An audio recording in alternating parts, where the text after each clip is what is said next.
Happy? Happy! Shalala, sira yung kahon. Nasira. Ano pa ba?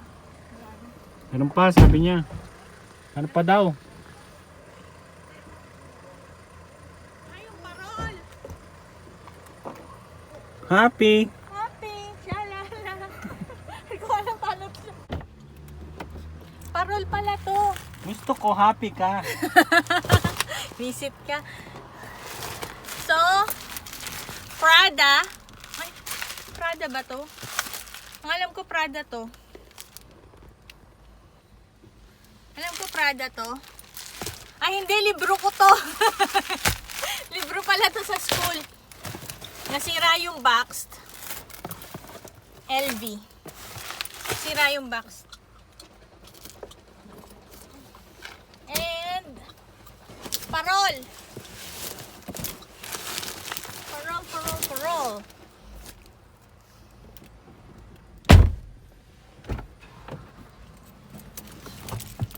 Patay mo na ano. Visit ka. Hi guys! It's me again, Esya, and welcome back to my channel. So for today's video, mag-unboxing po tayo. Mag-unboxing po tayo ng ating another luxury bag, luxury item. And super excited po ako kasi kinikilig ako. Kinikilig ako dito sa bag na to kasi super pangarap ko po itong bag na to. As in, dream ko to. And this is my first ever Louis Vuitton bag. O, diba? LV. Louis Vuitton. Okay. And, syempre, at dahil sa excited na ako, huwag na po natin patagalin ang ating unboxing. Oh. Yan. So, fresh from the post office. Ayan. Nasira pa yung kahon niya. Nasira. Pero, hopefully, mukha namang hindi na damage or naapektuhan yung inside niya or yung parcel niya sa loob. So, this is my first ever. Ito yung aking first ever. O, diba? First ever. My dream. My first ever Louis Vuitton Neverfull Ebene Rose Ballerine. Tama ba ako? Basta yun. Rose Ballerine, alam ko. Neverfull Ebene Damier. So, tama. Hindi ko alam kung tama yung pronunciation ko. Kayo na bahalang umintindi. Basta excited ako and gusto ko na siyang makita. So, wag na natin siyang patagalin. And ayan nga. Sira siya. But then, this bag, ito pong bag na to, hindi ko po siya binili. Hindi ko po siya binili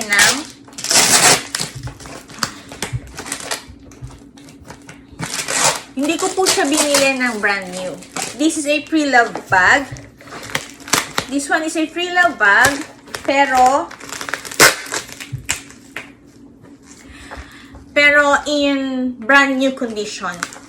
This one is a pre-loved bag in a brand new condition. So, check po natin ang kanyang kondisyon. Diba? Bukod sa nasira yung box niya, delivery box niya. So, ayan. Lucky. Ayan. Taran! O, diba? So, so, ayan ang ating bag. Ang ating bag. Ang ating LV. Diba? So, yan. Gaya na sinabi ko sa inyo, this is a free love bag. And, dito sa Canada, for this year, 3 times na pong nag-increase yung presyo ni LV.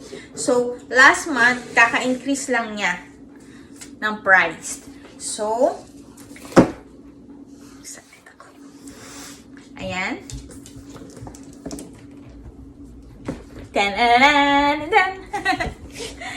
So, ito po. Buksan na natin ang ating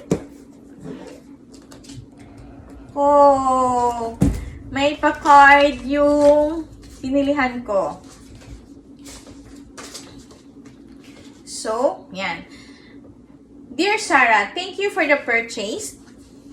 May this beauty serves you for years to come. Stay safe and take care. The Neverfull normally doesn't come with both dust bags. So, kasi, ayan. We included a free dust bag for the pouch. Enjoy your new to-use stunner with love. Okay. So, thank you for the card. So, ayun. So, sinamahan na nila ng free dust bag, yung ating pouch, and ito yung ating bag. So, buksan muna natin ang ating dust bag. Ang ating pouch. Dun, dun, dun, dun. So, ayan. So, ito yung pouch na kasama ni Neverfull. And Rose Ballerine, yung inside niya. So, ayan. Nga, tulad na sinabi ko kanina, this is a free love bag, pero in brand new condition. So, based naman sa appearance na nakikita ko. So, ayan. Kung nakikita nyo rin naman. So, yung gold hardware niya. So, ayan. As in, gold pa rin talaga. Walang tarnish or anything. Walang hairlines. So, ayan. As in, makintab pa rin yung leather ni pouch. So, hopefully, yung bag is ganun din. Maganda pa rin yung conditions ni bag. So, ayan. So, yung loob, kailangan So, ayan. Ayan yung inside niya. So, as in, malinis din siya. So, ayan. So, napakalinis din niya. So, thank you. So, ito talaga rin yung color na gusto ko.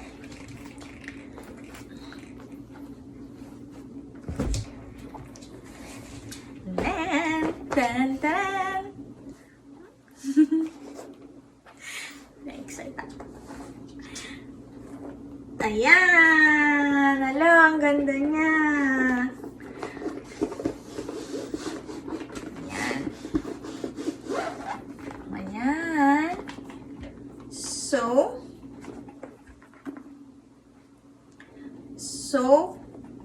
ayan. Napakaganda. So, as in, parang bago talaga. Para siyang bago. So, ayan, kung makikita niyo yung string niya, strap niya. So, ayan. No cracks.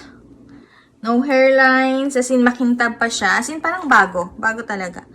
So, ayan.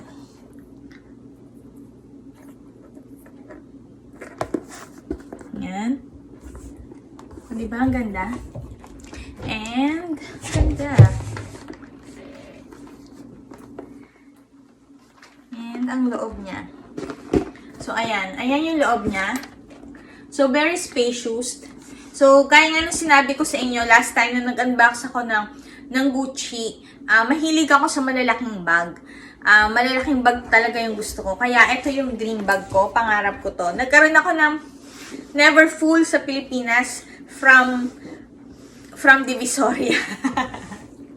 From Divisoria. So, ayun. So, ito yung first time kong makahawak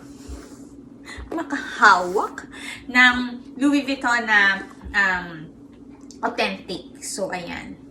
So, as in, parang talaga siyang bago. Parang brand new. Though, this is pre-love. And, syempre, yun nga, ito yung pinapangarap ko na bag.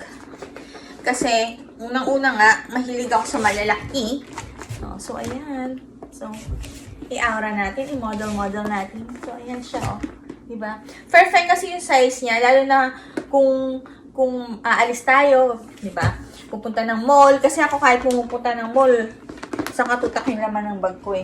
Tapos, lalo na kapag may mga event, party, or anything na pinupuntahan. So, ang ganda niya. So, perfect size siya para sa akin. But then, syempre, sad to say, very sad to say, masaya pa rin ako Pero, syempre, hindi talaga to sa akin. Hindi siya mapupunta sa akin. Meron na pong nagmamay-ari nito. Meron nang nakabili. Meron nang nakamine ng bag na ito. Meron nang nagmamay-ari nito. Nasa shipment pa lang. Nasa shipping pa lang. Nagbayad na or nag-down na yung may-ari. So, hinihintay niya na itong bag na ito.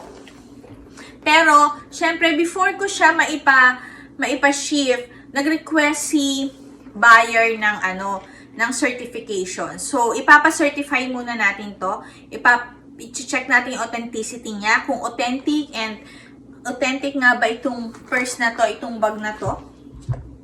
And, kailangan kasi pag pina-certify mo to, kailangan dadalahin mo siya personally dun sa store kung saan mo siya papacertify. So, ayun. Yun ang gagawin natin for the next week. So, magtatagal pa siya dito sa akin. Pwede ba gamitin ko muna? De, joke lang. Ayun. So, ayan. For the next week, dadalhin namin to sa Halifax. Since malayo kasi sa amin si Halifax, 4 hours drive. And, since papunta rin kami next week sa Halifax para sa aming passport renewal. So, isasabay na namin ang aming pagpapacertify dito. So, ayan. So, ang alam ko, kailangan i-certify yung bag and ito. So, separate certification ang gagawin. And, alam ko rin,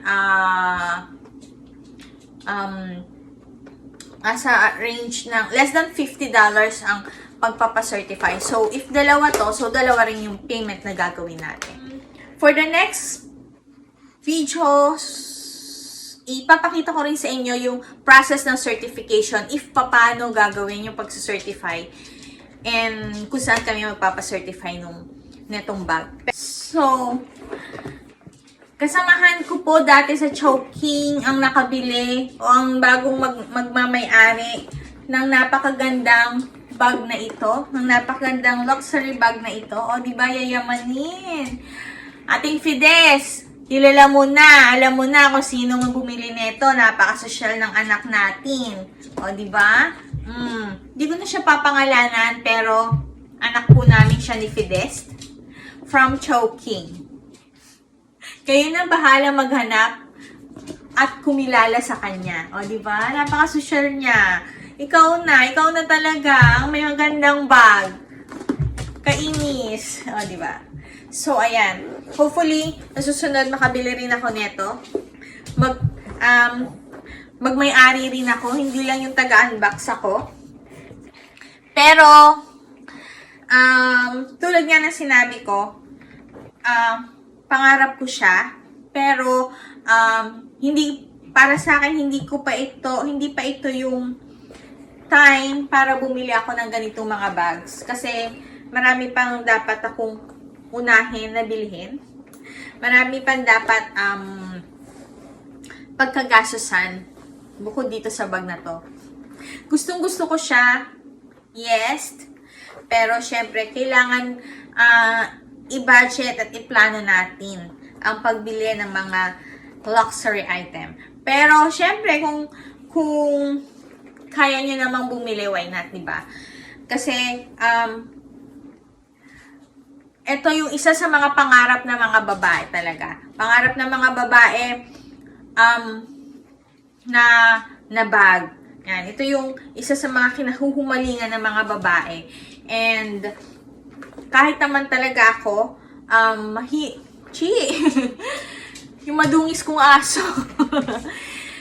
Kahit ako, mahilig ako sa bag. And lately lang din ako nag-subside ng konti sa pagbili ng napakaraming bag. Though, bumibili ako ng mga bag kasi pang benta ko. Pero yung kung pang sarili ko, iniisip ko muna, kung magkakaroon ako ng ganito, ng pag-aari ko, yun ay regalo ng aking asawa. Dahil hinihiritan ko siya nito. Pero ang pangako niya sa akin ay next year daw. Hopefully, may bilihan na niya ako next year, di ba? Pero, yun nga, ang sabi niya, pag bumili ka ng mga bag at hindi na benta, sa'yo na yon. Pero since nabenta, okay lang. Tapos, yun, yung branded bags ko ngayon, Michael Kors and Coach, regalo lang din sa akin yun ni Popo sa kanila, nila Barbie at nila Ken. So, hati-hati sila. So, kung ako yung bibili sa ngayon, hindi pa ako masyadong gumagastos ng parang sa sarili ko. Kasi, inuuna ko muna yung business. Business muna. Una ko munang ibenta bago ko angkinin. So, ayun. Thank you for sharing. Thank you for watching. Maraming salamat sa pagsama niyo sa akin for today. And hopefully, nag-enjoy kayo. And next time, another luxury item po ulit. Meron pa akong parating na isa pang LV. Meron akong Burberry. Magkasabay silang darating. And those are pre-love din. And meron po akong brand new na MCM. So, I think, on the way na rin siya. So, samahan nyo rin ulit ako na mag-unbox ng iba pa nating luxury items, luxury bag. And, isi-share ko rin sa inyo yung mga magagandang view or review ko dun sa mga bags na i-unbox natin. So, don't forget to watch, hit the like button, and subscribe. Maraming salamat! Bye! See you!